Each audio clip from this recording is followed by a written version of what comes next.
Welcome back to When Stars Fill Half the Sky, a novel by Pete Caputo.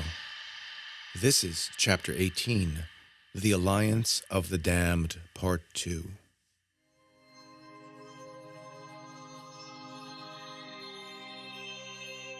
With each step toward the Prish Toloi, Lumer heard a new sound, unlike the pleasing tones heard along his pilgrimage thus far.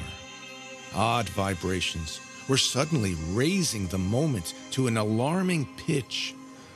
From the south, a black cloud approached. But it was not a storm. It was the first wave of black-winged marauders descending upon the continent of Alabez. The invasion, feared by his parents as well as many others, was upon them. Lumer looked up in disbelief, as if awakening from a dream. Everything was vibrating now, even the soil under his feet. All the temple residents, including the animals, were scattering for cover. Even the light of the glorious Prish Toloi changed from pearlescent white to dark crimson, as if pronouncing red alert. The offensive lunged toward the Prish Toloi with ear-splitting screeches. Lumer jumped into a nearby thicket of bamboo saplings. He clung to them tightly, not knowing what else to do. He thought he heard a voice from behind the cleansing pools calling to him. "Hurry! Hurry! Over here! Quickly!" cried a temple resident, waving his arms for the boy to join him. Suddenly, with a deafening screech, a fiery missile struck the hill just behind the man, rocking the ground with a huge explosion and concussive blast. Lumer watched as the fireball blew the resident from his feet. Temporarily deafened, the boy looked for the man. He was gone and nowhere in sight, until Lumer looked to the ground in front of him, only to view a dismembered section of the man's leg. For the travelers, they knew what was happening, but even with their Morricel-induced knowledge, nothing could prepare them for the horrid scene unfolding before them. Michael and Julie were never in danger, for this was just another past event, another half-realm experience for them to witness with striking realism and detail. Julie turned to Michael and cried, "Doesn't the Morricel have the power to stop this? Why? Why would it allow all this to happen?" Michael was ghoulishly silent and unemotional, staring blankly at the carnage developing before them. A darkness fell upon him. Julie could feel it. Perhaps she thought it was the fog of war or the intensity of the moment. "We've got to do something to save him!" She tried to move toward Lumer, but Michael held her in place. That's when she realized Michael was actually hoping Lumer would die. An opportunity to rid the world of the collective.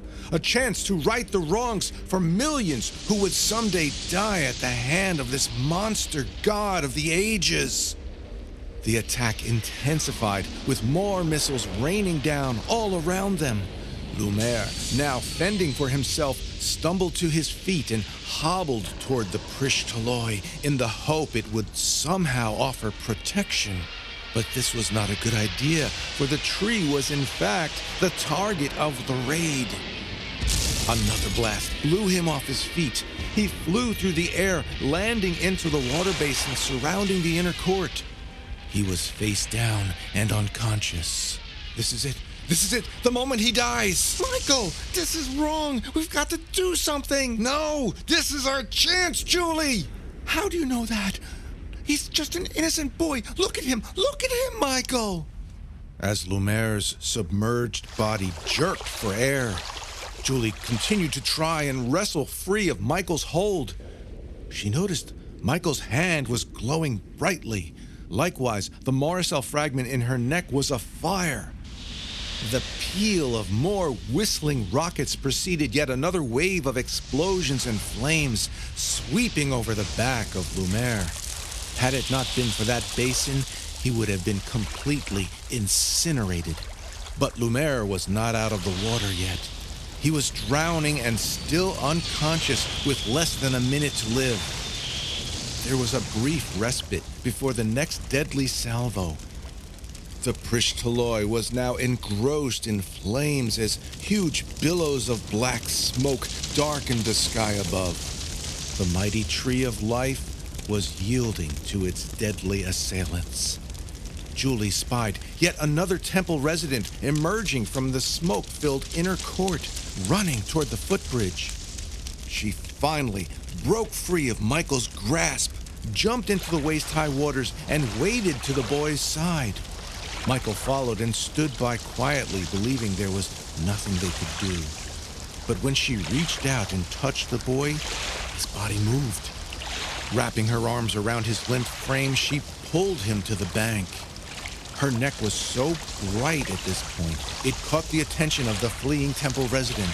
But in an attempt to cover the light from the man's view, Michael quickly pushed them back into the pool.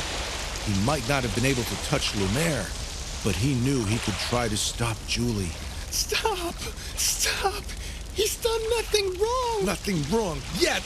If that man doesn't see us, then maybe he doesn't see him! No, maybe we were meant to be here to save him.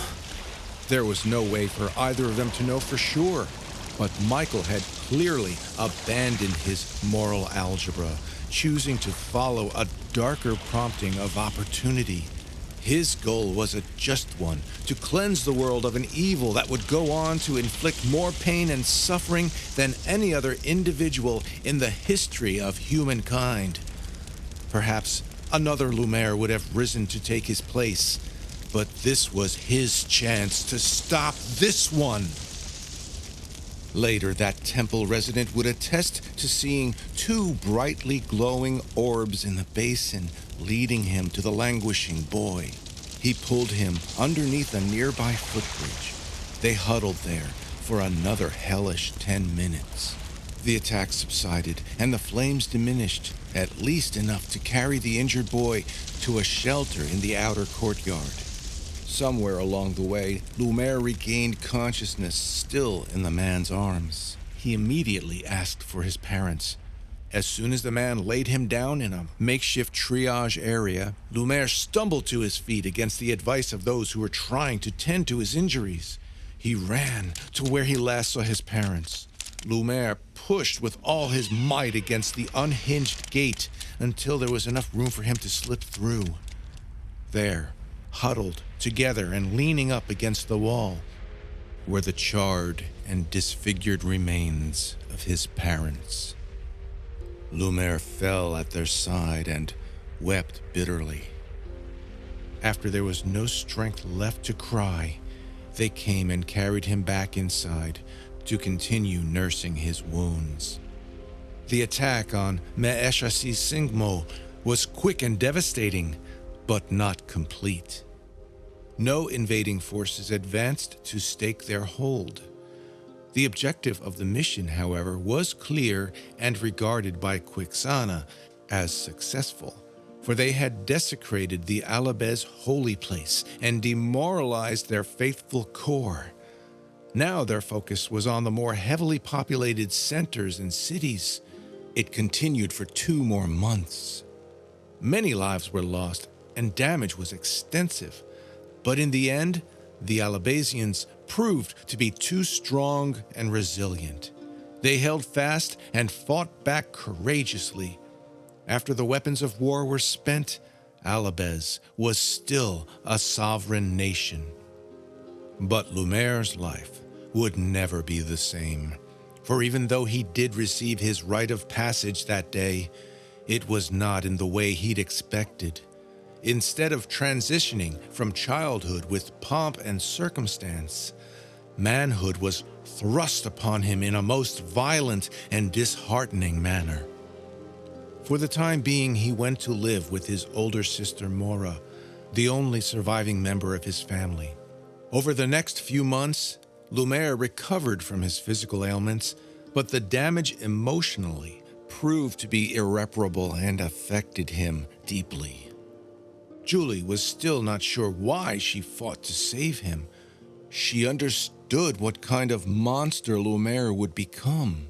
She, better than most, knew firsthand what the collective was capable of. She knew the same company of souls would one day violate her. But without Lumer, there would never have been a Sebastian, and Julie just couldn't imagine life without him. It was time for them to return to their own reality, still both in the half-realm. Michael had already warned Julie about the aging side effect, but she needed to see more. She had to see for herself what happened to Lumer and what evil possessed him to establish the twisted consortium known as the Collective. So even knowing it would add another 5 to 10 years to their biological makeup, and understanding the risk she was placing on her unborn child, Julie insisted on staying. Lumer was now 15, still living in the home of his older sister and her husband. Michael and Julie found him sitting alone, perched upon a huge boulder facing the thunderous surf on the southern coastline, not far from the place where he'd first heard the taunting voice. Lumer was deep in thought. The cavern entrance was below. There in the shadows stood a figure waving to the boy. His voice rang out once again. Lumer would soon learn whose voice it was. He was an exiled diplomat from the small continent of Mizbol named Sin Mubal. He served in the capital city of Z. This was the birthplace of dissension and discord. It was where the dark arts originated. It was where the methods to manipulate the Morricel into a new form of energy came from. For many years, these dark arts were banned everywhere on Tellaria, except for the island continent of Mizbol. But Sin Mubal took these ideas to the neighboring land of Quixana, looking for funding and support to further develop his crafts and wares.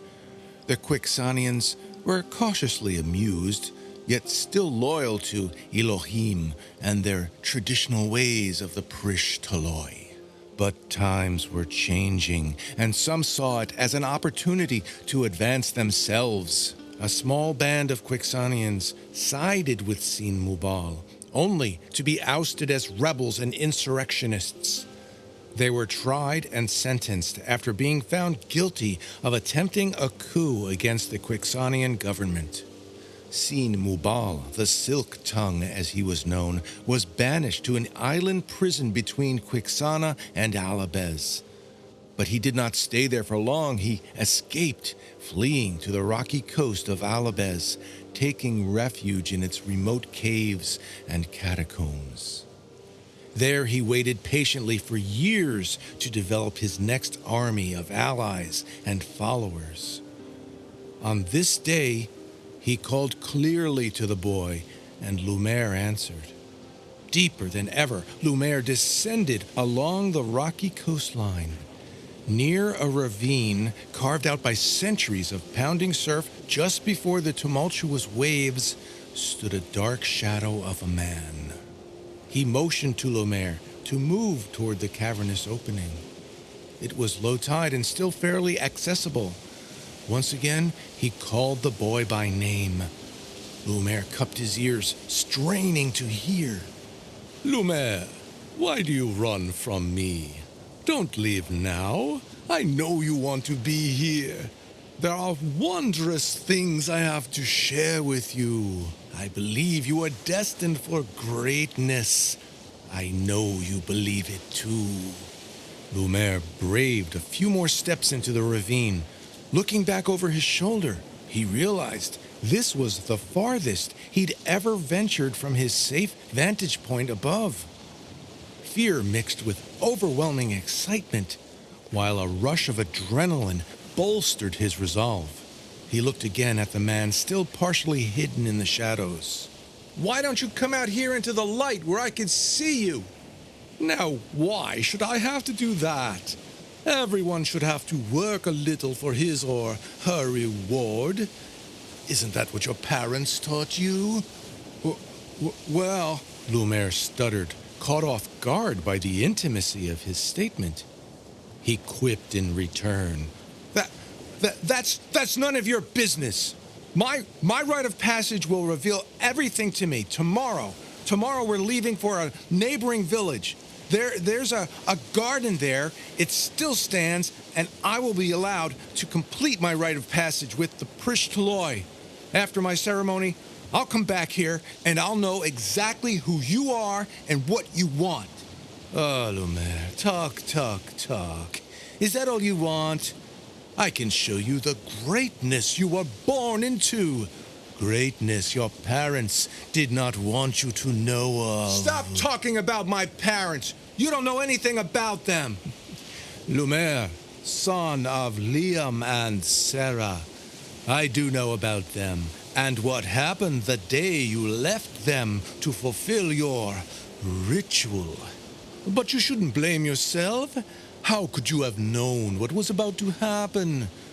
Now there was one who did know, one who was capable of saving your parents, and he did nothing to stop it. And this is the one who you go to meet tomorrow? But here you are, day after day, waiting for me to come and talk with you. Because deep in your heart, you know that I have the answers for you. Well, now, Lumer, is your time to find out about me. There is no need to wait another day. But my parents, they told me... Your parents are gone. You are already a man. You can make your own decisions now. You know this is true. What could you learn from old rituals that lead you to a tree? Look at your sister and her husband. What do they know? What do they have that you desire? Nothing but lip service and rhetoric. Not even they can explain to you why your parents had to die, said the man with ridicule and contempt in his voice. Then, with cunning precision, he added one more incendiary comment. But I think it is something else that's holding you back. Yes, I think you venture no further because you are afraid of me. I'm not afraid of anything. Well then, prove it. What are you waiting for? Come here then. Lumer took the bait as Sin Mubal slowly receded further into the cave. Once past the threshold, the sounds of the crashing surf quickly diminished. It was cool, dark, and damp there. Lumer groped his way deeper and deeper into the darkness, looking back occasionally to reference the light behind him. Hello? Where are you? I'm here. You can come out now. But no one answered, except for the echoes of his own voice. Again and again he yelled, but there was no response. He decided to hazard a few more strides inward. The rock-solid ground slowly turned into patches of crushed stone and pebbles. By now, the air was so still and silent, all he could hear was his own breathing. The echo created by the sound of stones moving under his feet revealed that he was in a large, cavernous room, although he could not yet tell how large it was. A different noise from above startled him, as if something flapped its wings, taking flight. Lumer stood motionless, his heart pounding even harder than it already was. Suddenly he felt a chilling breeze across the back of his neck. He panicked, jumping forward, and instinctively swung his arms above his head to protect himself. But this caused him to lose his balance. His foot slipped on a sudden slope of loose rocks, and he proceeded to tumble downward until he fell into a deep pool of bone-chilling, stagnant water. Lumer kicked violently for a footing, but he was in over his head. In the pitch darkness, he could not find his bearings, and he couldn't tell which way to swim. Now totally disoriented and frightened, he screamed for help. Help! Julie, once again, instinctively wanted to reach out, but this time she fought the urge to come to the boy's aid. Their Morricell fragments likewise remained dormant. Lumer could swim, but not very well. At this pace, his arms and legs would quickly tire. The cold water made his joints ache as he flailed aimlessly in all directions. Sin Mubal was there as well, watching from a nearby boulder. The travelers observed his appearance starting to change. His simple black tunic turned into a flowing metallic-like cloak with pearlescent stitching that gave off tiny sparks as he moved. He stared at the floundering boy with an evil, self-serving grin stretching across his face.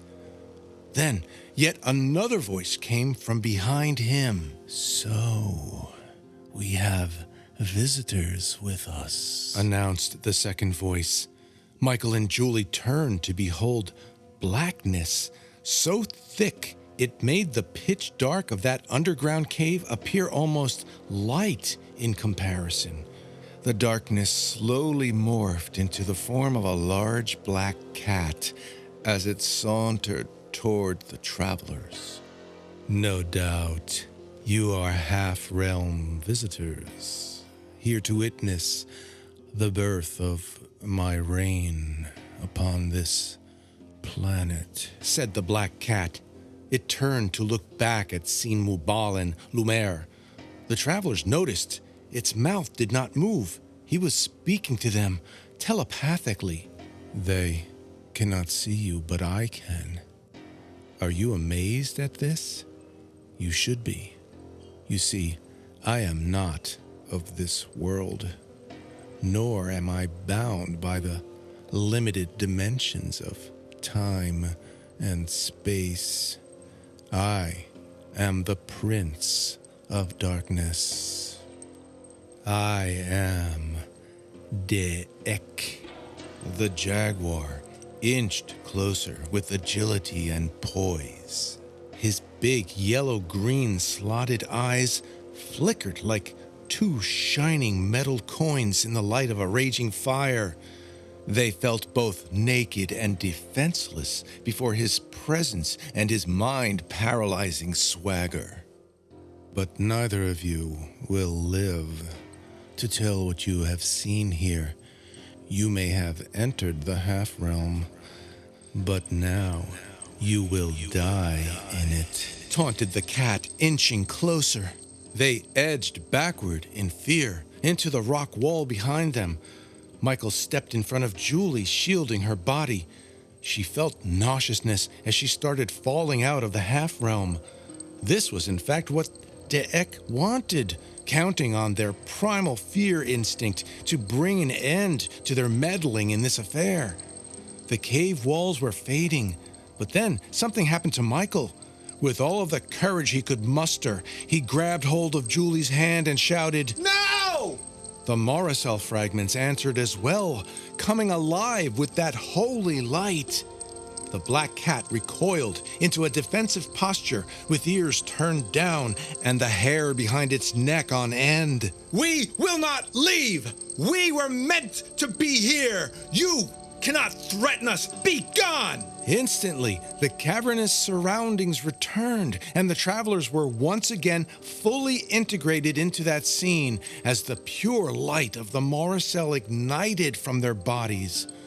De'ek could no longer remain in their presence.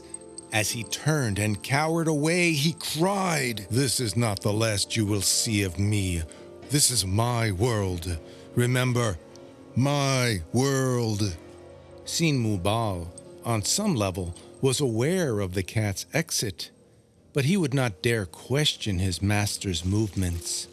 His was simply to focus on the task at hand, which was to win the trust and admiration of the boy who was just about ready to drown. This was the opportunity for him to form an alliance with a worthy candidate on this new impenetrable land. He stretched his long walking staff into the waters until Lumer grabbed it firmly. Then he pulled him ashore, which was, in reality, only a couple of arm lengths away. On dry ground, Lumer took a fetal position and violently coughed up water and mucus. Sin Mubal produced a dry blanket, placing it upon the shoulders of the shivering boy. Then he started a fire nearby to warm him. As the light from the fire revealed their surroundings, Lumer caught his first glimpse of the man who led him into this place. What do you want from me? Why did you bring me here? Finally, Sin Mubal pulled back his hood, revealing his face. Lumer recognized him instantly from earlier news records. He looked astonishingly younger than what he remembered, perhaps 20 to 25 years of age if he had to guess. Tall and fit with striking facial features, he had deep-set brown eyes and high cheekbones, with a dark olive complexion and jet-black hair. I only want for you to trust me. Trust? Well, you sure have a strange way of asking for it. Why did you let me fall into the water? A test. Only a test to see your resolve and tenacity. I am impressed with your persistence and will to live. These are strong traits that I can build upon. Well, what if I'm not interested? What are you going to do then? Oh, but you will be. You will be. Sin Mubal's eyes widened as a broad smile stretched across his angular jaw. He stood up and faced the pool of water. Raising his right hand slowly, he closed his eyes and then moved his arm from right to left 3 times. From beneath the still dark waters, a light appeared, dim at first, but increasing with every passing second, until something bright and flashing broke the surface. It continued to rise steadily until a huge spherical object broke the surface of the pool. It floated there and moved to about 1 meter from the shoreline. Hisses of steam and plasma snuffed and whistled from the skin of that huge orb, more than 10 meters in diameter. Millions of tiny sparks moved quickly in and out of view along its lucent surface. But Michael knew immediately the light of this object was not Morricell. It had the same glow as the Prophet 10,000 processor in the subterranean level of the DAT building back in Washington, D.C., a memory still all too fresh on his mind. This light was not absorbed by its surroundings. Instead, like a giant light bulb, it simply illuminated all of its surroundings. Its energy sucked life from anything within its reach. For the moment, it focused on the young boy as a sentient connection was being formed. Lumer felt the connection, as real as the voice that called to him from atop the rocky coastline. Initially, he resisted, but Sin Mubal convinced him to surrender to it. Lumer finally relaxed, acquiescing to its powers. Instantly, a huge spark bolted from the surface of the orb, striking Lumer in the chest.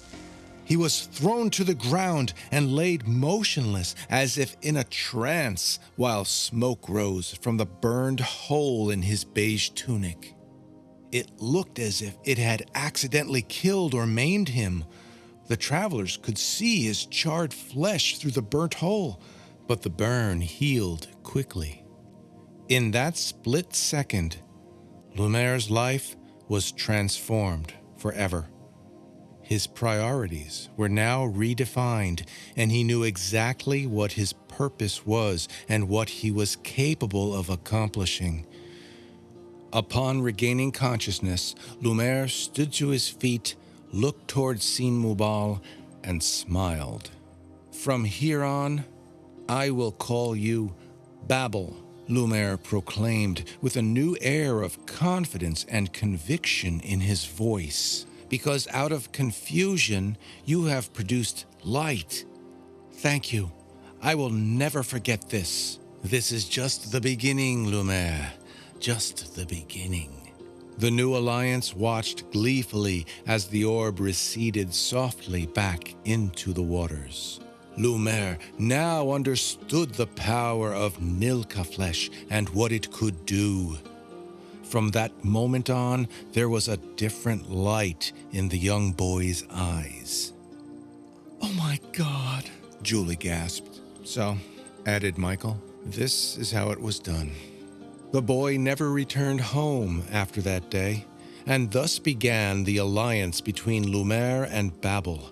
Now he was thankful for the attack on Eshasisingmo, for it brought him to this place and revealed to him the possibilities of ruling a race of people weakened by the ravages of war and ready for a new type of leader. Now Sinmubal and Lumer would begin to visualize a world that would no longer need the Prishtoloi. A world that no longer needed to communicate with the one called Elohim, the creator of all things. Where the invaders from Quixana failed, this alliance of the damned would succeed. For they would not simply seek to destroy, they would conquer by presenting an alternative vision of utopia and use their crafts and wares to win hearts. They would not gain influence by force. Instead, their wars would be won by occupying minds and wills. Michael, Julie whispered, hanging her head despondently. I've seen enough. Let's go. Her re-entry was bumpy and unpleasant, just like Michael warned her. The head throbbing and nauseousness was unbearable. As she stumbled into the bathroom, she was shocked to see her reflection in the mirror. Immediately, she cradled her stomach, concerned about her unborn child, but a feeling washed over her that the baby was all right. Just then, tiny footsteps entered their bedroom. It was Sebastian. At first, they wondered what he would say about how much his parents had aged. But he didn't flinch. He knew exactly where they were and what they'd seen. Julie reached down and picked him up, holding him tightly as if never wanting to let him go. Oh, Sebastian, my boy, she whispered while kissing his face. I love you so much. But Sebastian did not say anything in return. He simply stared blankly off into the distance. Julie placed him back down. They pushed further, asking him what was wrong, but he said nothing and continued to stare off into space. Son, what is it? Finally, after a long pause of silence, he looked back at Michael and pronounced plainly and with no emotion, Here they come.